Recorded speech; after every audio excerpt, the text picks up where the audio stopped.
One thing gacha games almost never struggle with is ambition. Big worlds, deep lore, complex histories, factions, timelines, and mythologies layered on top of each other. And to be clear, this isn't a bad thing. Most gacha stories are still fun, they're still engaging, they still work on a basic level even when they stumble or cut corners in other areas. But there's something I've been noticing more and more as I play these games and talk about their stories.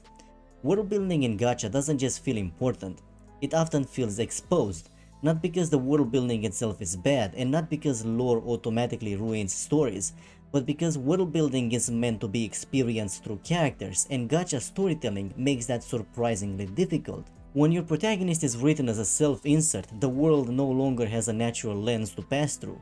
So instead of the setting being discovered, questioned, or emotionally contextualized, it often ends up sitting on the surface. And that's where the friction starts, not because gacha worlds are too big, but because the storytelling structure around them aren't built to support that scale. That's what I want to dig into today. World building at its best isn't the point of the story, it's the stage, it's the space where the story happens, not the thing that demands attention on its own. A good world is wide enough to hold the characters, detailed enough to feel real, but quiet enough that it doesn't pull focus away from the people living inside it. You're not supposed to stop and admire the stage mid-scene, you're supposed to forget it's there. Because when world building works, you don't experience it as lore, you experience it through action, through choices, through how characters move through the space, what they take for granted, what they fear, and what they don't even think to question. The world tells you what it is by how characters exist within it. That's why world building isn't meant to stand on its own. A setting without characters is just a map, a timeline, a wiki page. It only becomes meaningful once it starts shaping people, and once people start pushing back against it. This is also why more world building doesn't automatically mean better world building. You can have an incredibly detailed setting that still feels hollow if the story keeps stopping to explain it instead of letting the characters live in it. And you can have a relatively simple world that feels rich because every detail is filtered through perspective, emotion, and conflict. World building works when it supports the story, not when the story exists to showcase the world. And that's the standard most traditional storytelling is built around. Which is why the moment that balance shifts, the moment the world starts sitting on the surface instead of acting as the foundation, you start to feel something is off. And in gacha storytelling, that shift happens more often than you might expect. Here's where a lot of gacha world building issues actually starts to make sense. World building doesn't exist in a vacuum. In most stories, it's filtered through a point of view, through a character who reacts to the world, questions it, misunderstands it, or simply lives inside it. The audience doesn't experience the world directly, they experience it through someone. And this is where many gacha stories, especially those built around self-insert protagonists, run into trouble. A self-insert protagonist is deliberately designed to be neutral. They're meant to be adaptable, broadly appealing, and emotionally non-intrusive. A character you can project yourself onto rather than one who pushes back against the world. That design choice has consequences, and one of the biggest is how world building is presented.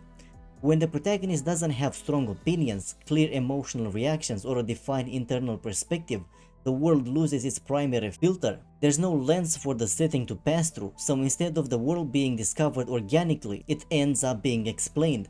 That's when world building starts to raise to the surface. Lore stops feeling like something characters interact with and starts feeling like something the story needs to show you. Cultures are introduced through exposition instead of lived experience. History is summarized instead of remembered. Systems, factions, and terminology are laid out plainly because there's no character perspective to naturally contextualize them. It's not that the world building itself is bad. In fact, gacha games often have excellent world building, huge worlds, deep lore, carefully designed factions, timeline, and mythologies.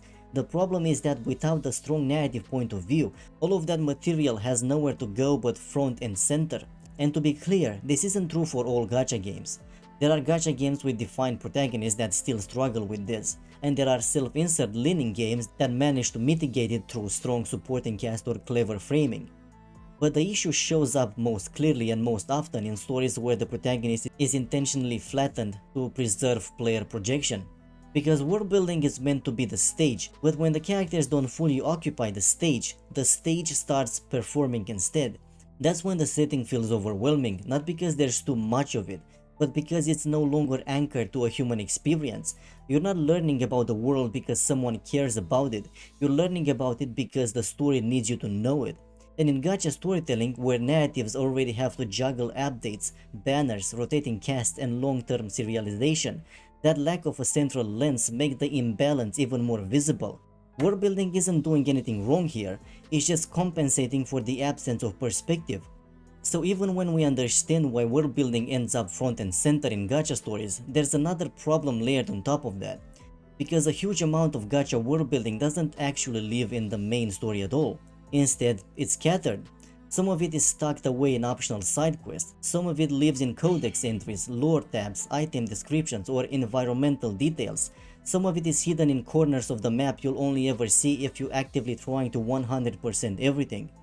And a surprising amount of it exists in temporary content, event missions, limited time storylines, seasonal quests that disappear once the event ends, which creates a really strange contradiction. On one hand, gacha games often treat world building as more important than plot or character progression. Enormous effort goes into building factions, histories, mythologies, terminology, and internal logic. You can tell this is where a lot of the creative energy is going. But on the other hand, the way the world building is delivered almost guarantees that most players will never see all of it. If you didn't play during a specific event window, that piece of world is just gone. If you didn't explore a certain area thoroughly enough, you missed it. If you joined the game late, entire chunks of context simply don't exist for you anymore. So the world ends up being both overemphasized and incomplete at the same time. And that's where things really starts to break down. World building is supposed to create coherence, a sense that this place exists beyond the immediate plot. But when essential context is fragmented across optional systems and temporary content, the world stops feeling cohesive, it starts feeling archival, like something you're meant to study rather than inhabit. This also makes the imbalance we talked about earlier even worse, because when plot and character moments do happen in the main story, they're often leaning on world building that the player may or may not have experienced. Emotional beats assume knowledge the story itself hasn't fully earned, so the setting feels huge, detailed, and expansive, but also oddly distant. And again, this isn't about players not paying attention or not engaging enough. This is a structural issue. Gacha storytelling is built around long-term live service design, rotating content, and time-limited experiences. That structure works against the idea of a unified, consistently experienced world. Even players who want to engage deeply can't always do on equal footing. Which is why, despite all of that effort, gacha world building often ends up feeling heavier than it should, not because there's too much of it, but because it isn't anchored in a single shared narrative path. So at this point we have two overlapping problems. First, the world lacks a strong narrative lens. Second, the world is fragmented across systems that don't reliably reach every player. And once both of those are true, world building can't really do the job it's meant to do anymore, no matter how good it is on paper. When world building stops being the stage and starts becoming the focus, the story doesn't just shift, it changes shape. Because instead of characters moving through the world and creating meaning through their choices, the narrative starts moving around the world itself. This is where you start to feel it. The story pauses to explain a concept, then another, then a faction, then a historical event, then a rule of the setting. And none of those things are bad on their own. In fact, a lot of them are genuinely interesting. The problem is that they begin to dictate the pacing and the direction of the story rather than serving it. So scenes stop being about what the characters want and start being about what the world is. Instead of conflict emerging naturally from character goals, conflicts are introduced because the setting demands they exist. Instead of moments unfolding because the character made a choice, they unfold because the lore says this is how the world works. At that point, the story becomes reactive. Characters are no longer driving events forward, they're being carried along by the setting, introduced to concepts one after the other, often without having much agency in how those concepts actually matter to them. And this is especially noticeable in gacha storytelling because the world is constantly expanding. New regions need to be introduced, new systems need to be explained, new factions need context, new terminology needs onboarding, so the narrative becomes increasingly focused on orientation rather than progression. You're not watching a story move forward, you're being guided through a museum. And when that happens, emotional momentum suffers, because emotion comes from stakes, and stakes come from characters making decisions that could meaningfully change things. But when the story is primarily concerned with showcasing the world, those decisions often feel limited, delayed, or abstracted. Even big moments can start to feel strangely hollow. A reveal happens, but it's more about what it means for the lore than what it costs the characters.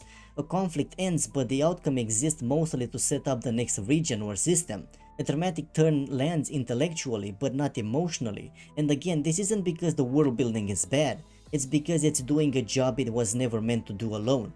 World building is supposed to support the story. It gives context, texture, and scale. But when it becomes the engine instead of the framework, the narrative starts to feel top heavy. The weight shifts upward away from the characters, which is why in a lot of gacha stories you end up remembering the names of places, organizations, and concepts more clearly than the emotional arcs that happens inside them. The world sticks, the story kind of slides off. And that's the point where even very well crafted worlds can start working against the narrative rather than elevating it. At the end of the day, this is the part that always leaves me a little conflicted about gacha storytelling, because most gacha games don't suffer from lack of imagination. Quite the opposite. They build huge worlds, detailed histories, cultures, factions, metaphysics, timelines layered on top of timelines. In terms of sheer world building effort, gacha games are often doing more than a lot of traditional fantasy stories ever attempt. And that's what makes it frustrating. Not because the worlds aren't good, but because they so often aren't used properly. World building is supposed to be the stage, the place where characters live, clash, change, and leave marks behind.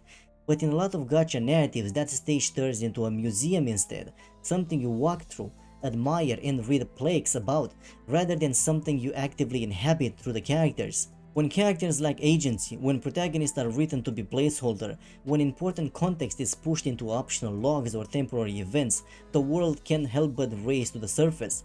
It starts carrying weight it was never meant to carry on its own. And none of that makes gacha stories bad or unenjoyable. Most of them are still fun, still compelling, still capable of great moments, but it does mean that a lot of their most impressive work, their worlds, ends up doing the wrong job. Instead of supporting plot and characters, it replaces them. That's the real missed opportunity here, because when world building is allowed to stay where it belongs as a foundation, not the focal point, gacha stories can be genuinely excellent. We've all seen flashes of that potential, moments where the world finally feels alive because the characters are allowed to move inside it. Those moments aren't accidents, they're proof of what this medium can do when the balance is right. So this isn't a call to build smaller worlds or simpler ones, it's a call to let those worlds become stages again, not exhibits. Because gacha games already have incredible settings, they just need stories and characters that are allowed to truly live in them. If you enjoyed this video, feel free to leave a like, and if you want to see more of this kind of content, you can subscribe as well. This is what I do here. Thanks for watching, and I'll see you in the next one.